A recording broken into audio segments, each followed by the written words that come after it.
Okay, lovely to see you all today. I'm Dr. Amy Stell. On with us, we have Meagan from the Oklahoma Thunder, Rebecca from Penn State University, and AC from Mississippi State. Hello, ladies. Hello.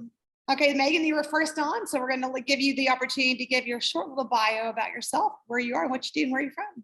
Yeah, so I'm Meagan Fennell. I'm a season ticket account manager at the Oklahoma City Thunder. I'm going into my 5th season with the team.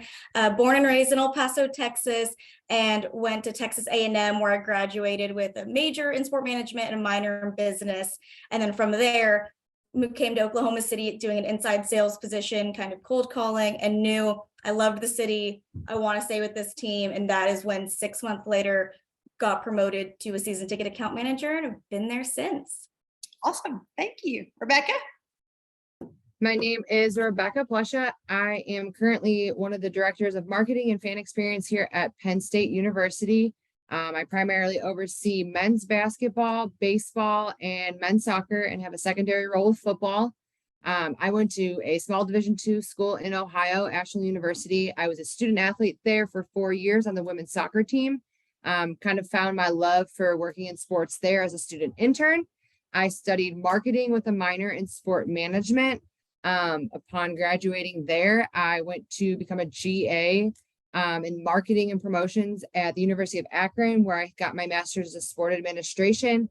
Worked as a marketing graduate assistant there with 3 other students that were also GAs, no director or anybody. So we ran the marketing department as GAs. From there, I realized that was like my passion, everything I wanted to do.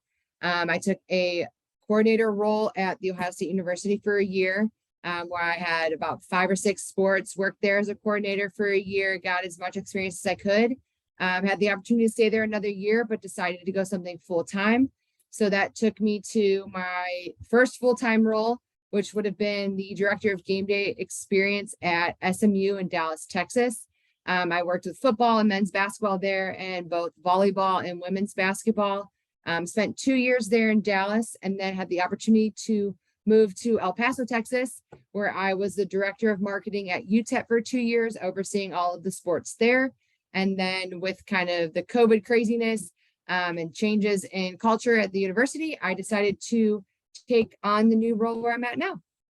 Penn State University. Excellent. AC? Yeah, so I'm Anna Claire Thomas. I'm from Monroe, Louisiana. Went to undergrad at Louisiana Tech University. My family had a rich history of going there, so I didn't really have much of a choice. But I wanted to go there. 2 years into college, still was undeclared with my major. Had no idea what I wanted to do with my life, but I knew I grew up around sports and I knew a lot about it, and I loved being around sports, being around teams. Finally declared my major as journalism because I really enjoyed writing, and kind of got involved in the athletic department there as a student intern, worked there for 2 years.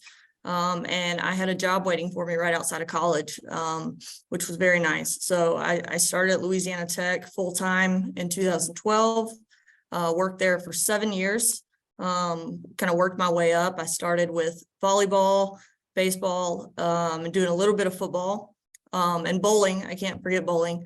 And then in 2019, I had the opportunity to move to El Paso, where I met Rebecca and Dr. Amy, and become the assistant AD for communications there and running their communications office as well as football.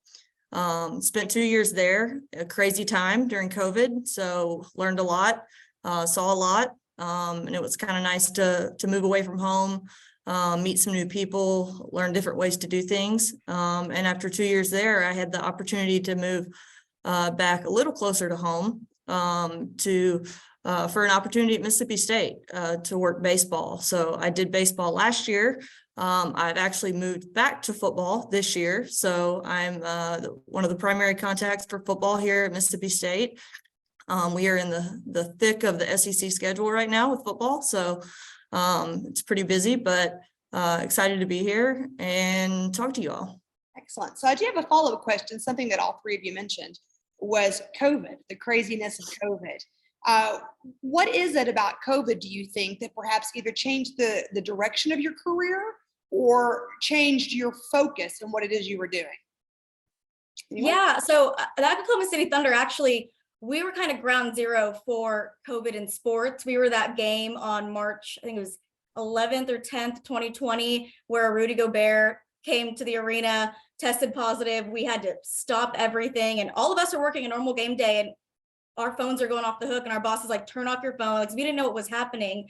And so we came into work the next day, and they're like, yep, everything's been canceled this season. And so we had to cancel everything. We had no fans. The next year we had no fans. And it really did, yeah, kind of change the way us, as because we oversee season ticket members, we're used to giving them gifts, going to office. We had to find ways to convince them to stay season ticket members virtually, over the phone, everything. And a lot of them were also upset because they were paying money, wanted to come to games. And, you know, and it was hard and it was weird because a lot of us also weren't making overtime, weren't making commissions. And it was a big just environmental change. Okay, how do we still make a living when our living is in the arena in front of people? So that was one thing. We were really grateful that we were one of the organizations that didn't let off anyone, because, you know, we heard horror stories and we were all prepared. But, you know, it was a great organization and they all kept us on. But I think it was, yeah, just how do you do your job of, you know, being in a customer service facing, but not with customers for us? I think for me, COVID kind of affected me in a different way. I was one of the few that got the layoff furlough situation. So for me, COVID, I didn't really get into the heart of the COVID of no fans because I was furloughed during that time. But it gave me more of a different eye-opening perspective on the flip side, where I could kind of like sit back and figure out, like, what do I want in my career? Where do I see myself? Where do I want to be? How do I want to be valued as a employee in a different, in what kind of environment? So for me, that kind of gave me that perspective of it. But now currently coming off of last year, we were still like sort of in the COVID year. We heavily went digital. So heavy in email marketing, ads, like pushing things on social. Like the role of social has been even more amplified with the COVID world that we've been living in. So I would say that's how it's affected me recently.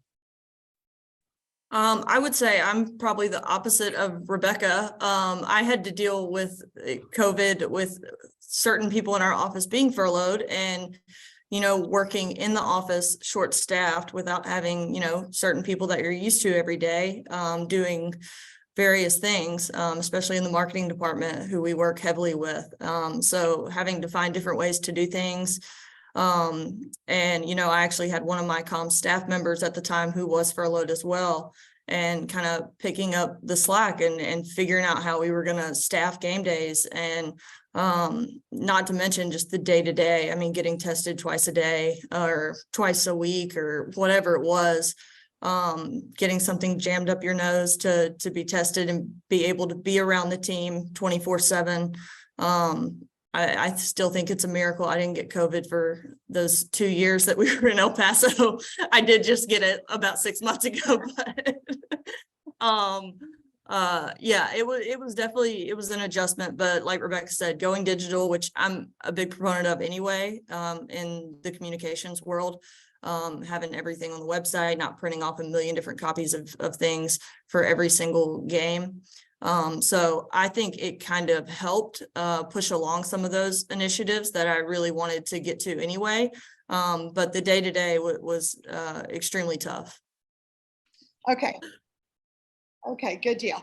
Okay, so what do you think were your initial steps to get you, from your sports management background and our journalism background, what were your initial steps to get you through that program? Why did you choose sports management? Do you think that your program prepared you to move forward in the sports world? Yeah, I can go first. So definitely, I mean, I knew I always kind of wanted to do sports. You know, I grew up with a family of a bunch of baseball players, coaches, and then I cheered. So I was getting, you know, to engage with all these different sports. And so when I was going to college, it was, okay, what do I see myself, you know, being interested in and wanting to learn about and pursue a career in? And so I started with sports. And at the time, I thought, you know, when you hear sports management, it's okay, sports agent or coach or trainer. You didn't really like hear kind of more of the in-depth roles. And that was one thing that was really interesting as I went through college, was hearing more about the marketing, the communications, like basketball operations or customer service. There's so many different departments that are still fall under working in sports. And so once I learned that, I was like, okay, maybe I do want to go more into like, engaging with the fans, because I always joke that I'm a professional fan just growing up, always being around sports. And so being a sport management major, a lot of them also, they really push getting internships, getting jobs. All of the athletic department pretty much was ran by a bunch of sport management interns. And that was just kind of what they pushed. And that was one thing that a lot of us loved, because then when you'd stay in the summer, it was, oh, you do a job. Like that's just kind of became the norm. And I think that really helped a lot, because one thing that I noticed once I did get into the sports industry was being a sport management major doesn't like give you that in. I feel like that's also what makes the sports world so competitive, is that everyone is kind of a candidate. Like my director here at the Thunder, he's a political science major.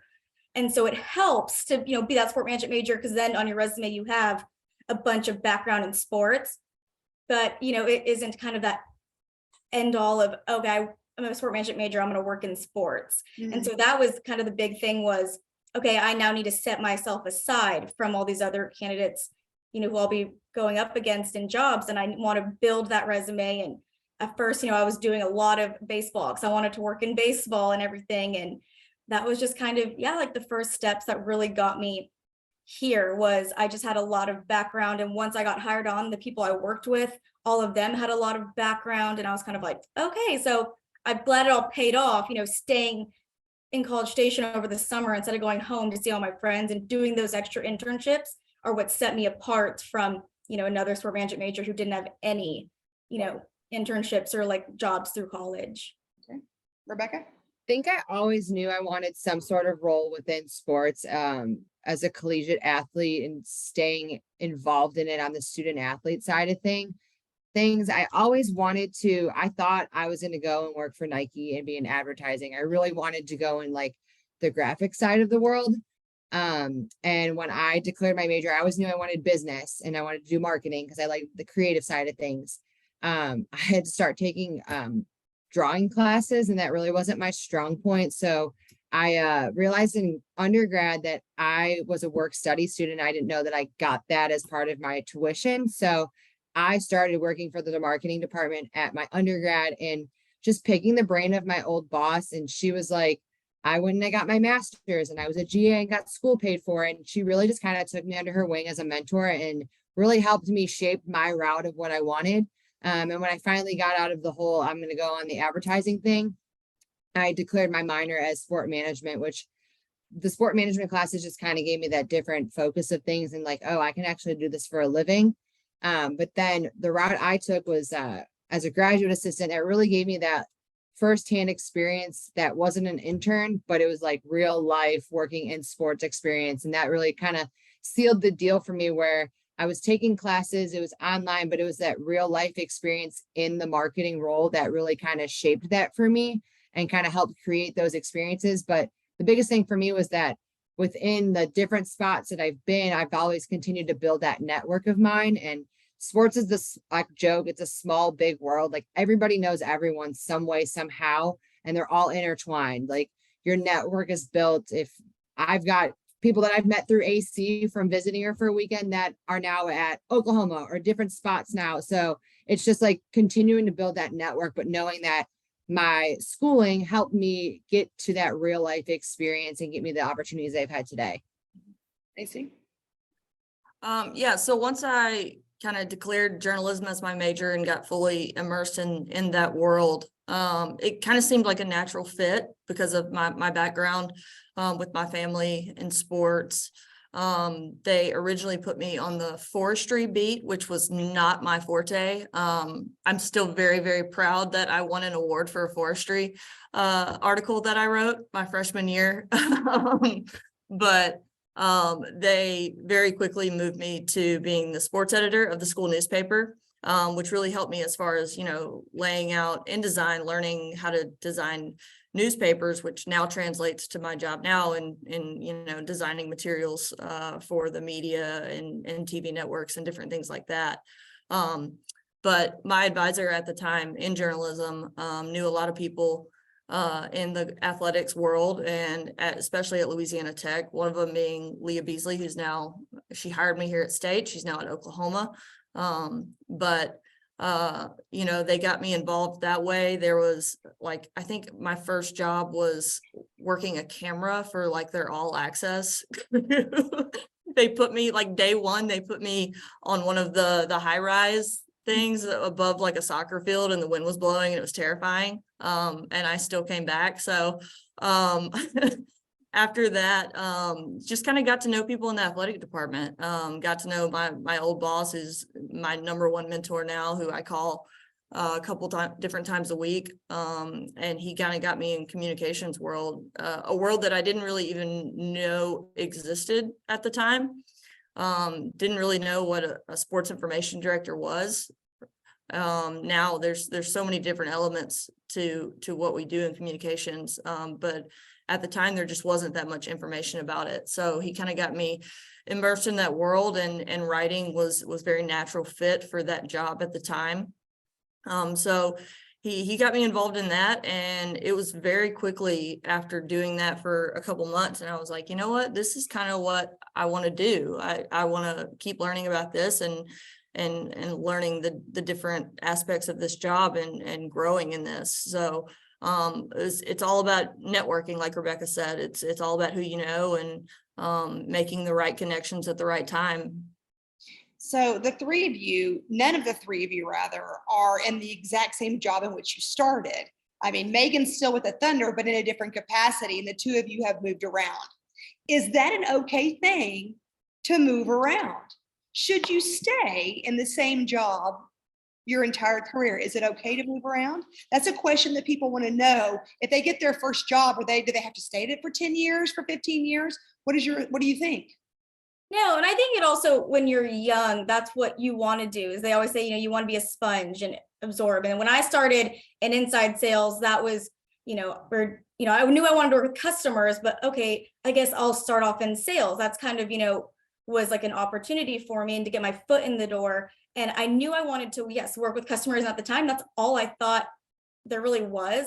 And so, once I started learning about the other departments and meeting with other people, I was like, wait, you guys get to, give, upgrades to people for their anniversary and make their entire lives. I want to do that. It was just so cool, learning more about these other jobs. And they are like, oh, heck yeah. We want you to, move around, bounce around. Right now, I know AC said that she does some kind of designs. I've been doing invites for our department because we're doing a lot of season ticket member events. And our bosses have said, if it comes to it and you're like, hey, I think this is my niche, in a few years down the road, go for it. They want you, to branch out, and especially while you're young. I mean, there's that happy medium of, you don't want to bounce around to a new place, purposely or constantly be looking for your next job. But I think, while you're young, you want to learn as much as you can, because you're not going to know where that, career, where that happy place is until you find it.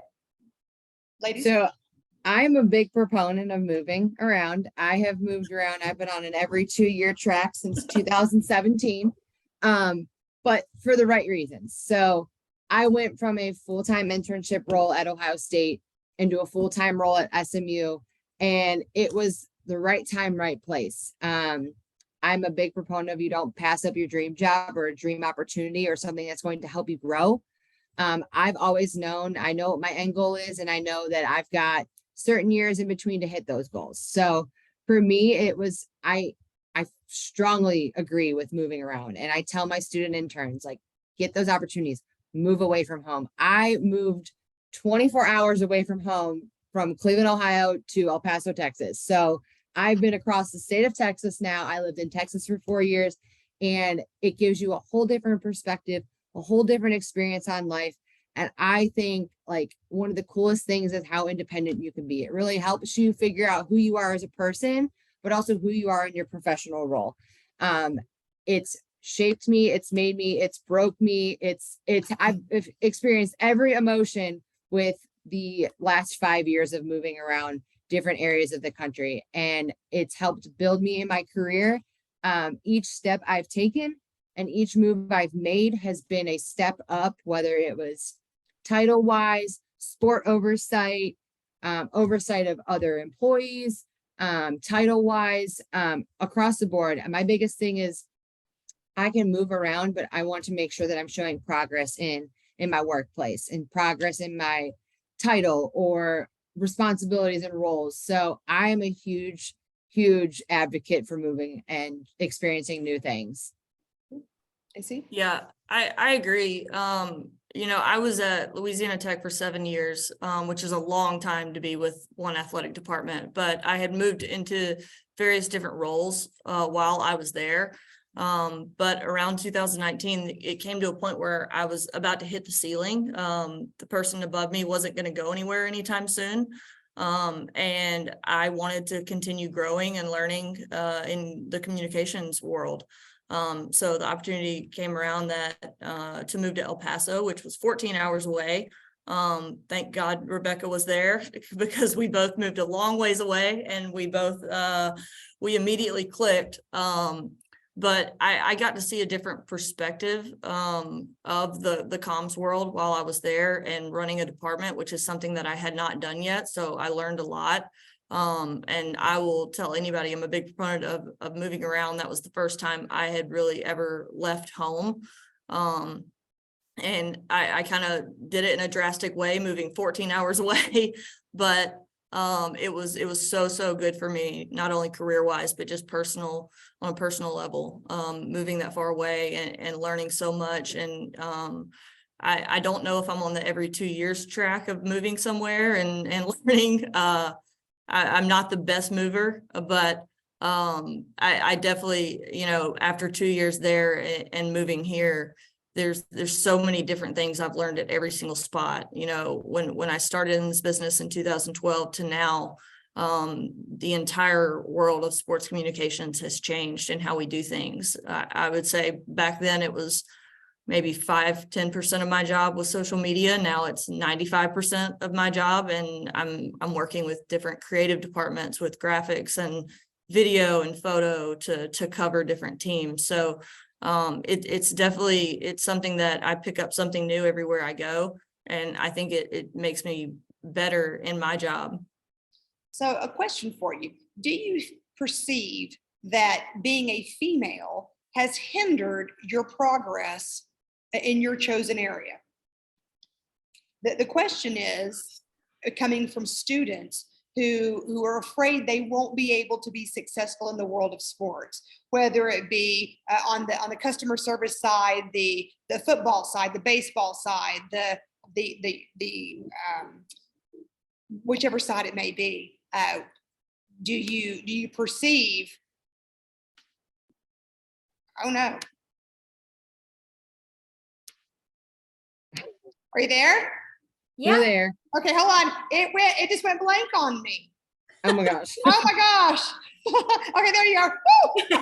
I was about to have a heart attack. So I know your face you gave that all, one away. Yeah, you don't all have to address the question, but if you have an answer to that, the inquiring minds want to know. Do you think that there's a place? Is there a place for you? Yeah, no, I'm happy to answer this one. Oh, sorry. Did you want to go? Oh, go ahead. Okay. I actually asked around the office because I went to HR, after you asked me to do this, and I got some numbers, and that's why I had them here, because I guess the Thunder right now is one of the top NBA teams for female employees. And I thought that was really cool. We're 47 to 53, 47 being women, and that's one of the top ones. And I don't think, it hinders, in a way that I think people immediately think to. Like, it sucks because the world is not perfect yet. And it's sports, it's still, has a lot of figuring out to do, but I feel like it's come a very long way, from where it used to be. And there's still going to be some people who look at you a little different. I think it also varies, from department to department. I actually asked my boss because I oversee about 300 accounts, season ticket members. And those are like my children, like I have to take care of them. And the median age of my portfolio is 55 and about 89% of them are men. And I can tell you that a lot of these, 55, 60-year-old men who are high up in the city of Oklahoma City, they don't like when, their tickets didn't scan with their friends and it made them embarrassed. They come and attack me about it. So I could see, yes, there are those differences just depending on the job. Whereas, yes, mine, it is easier for this man to yell at a 26-year-old girl than it probably is a 30-year-old guy. It's a little different, and I'm sure, each department has its thing. And I hadn't, really, and a lot of my coworkers, we were really grateful that I was asking them, hadn't experienced, with hiring any issues. But yeah, I think it is, once you get in there, the world has a lot of growing to do, and there's going to be little things that happen, but it really hasn't hindered, and I'm really grateful for that, in my like journey or career path. I would agree. I don't think it's hindered me in a hiring process. I think if anything, it's helped me. It's helped me come out of my shell of things. I think that once I've gotten into the roles I've been in, it is a very male dominant career field. All of my bosses have been males, but if you look at my staff right now, there are 5 females on our marketing staff out of 9. So we are the seniority when it comes to male to female in the marketing department. I think it's helped me grow as a individual. I'm a very outspoken, say it how it is, and I'm not going to let me being whatever, female, male, whatever it may be, I'm not going to let that affect my work. I let my work speak for itself. So I think that it's helped me become more respected in my roles, but also like looking at my current role right now, like my primary sport is men's basketball. I work with a top revenue generating male sport, and my counterpart in the strategic communications role is also a female. So our support staff is heavily female running. Our creative designer, she's a female. Like we are like a strong female crew running a male sport. So I think it's very unique. And I think that in this male dominated world of college athletics or sports in general, it's becoming less male dominant. There are more females that are feeling empowered and able to go and get these jobs and have the confidence to be in a higher up leadership role. Excellent.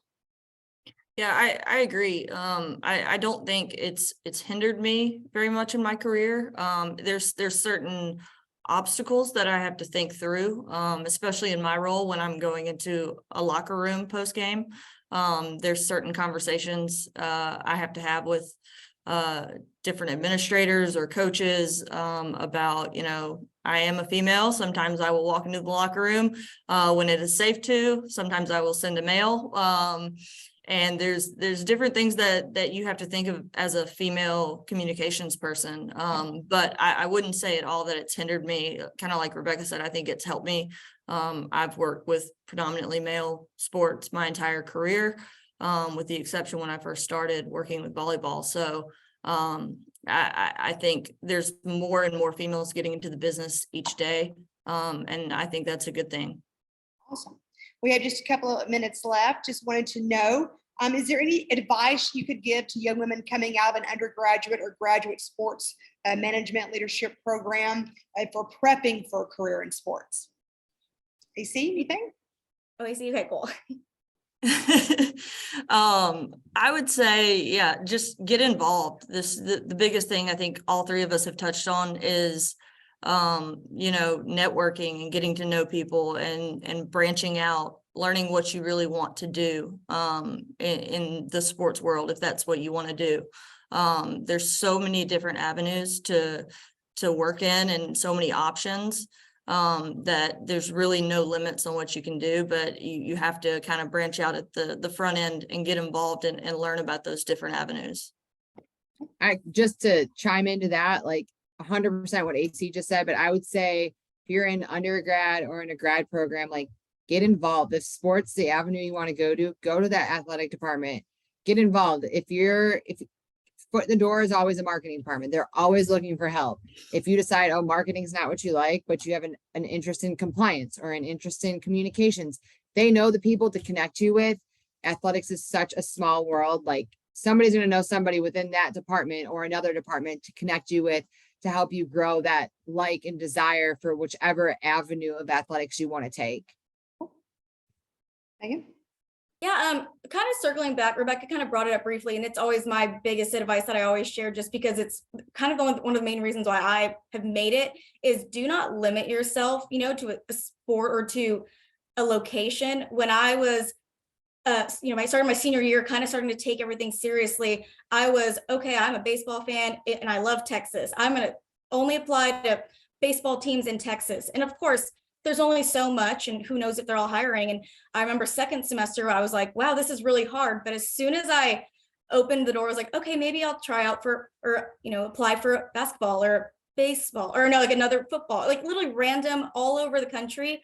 I heard back, from Oklahoma. I didn't know a single person in Oklahoma. I applied, everyone I talked to seemed great. All right, I'll go there for a few months, get my foot in the door, and I'm gonna go back to Texas. And it was 3-4 months in, and I was like, I love it here. I love the organization. I love the team. I think I'm gonna stay here. And now it's my, my favorite place in the world. And I think people are so used to, oh, I want to work in this. My dream job is, baseball or something, but don't limit yourself, because you never know. Trust me, if I would have stuck to what I was initially, chosen, I probably wouldn't be where I am today. I probably would have had to have settled or do something else just to find a job. But yeah, don't limit yourself, because I would have never thought I would be in Oklahoma City working for a basketball team when I was, in college. Awesome. Thank you, ladies.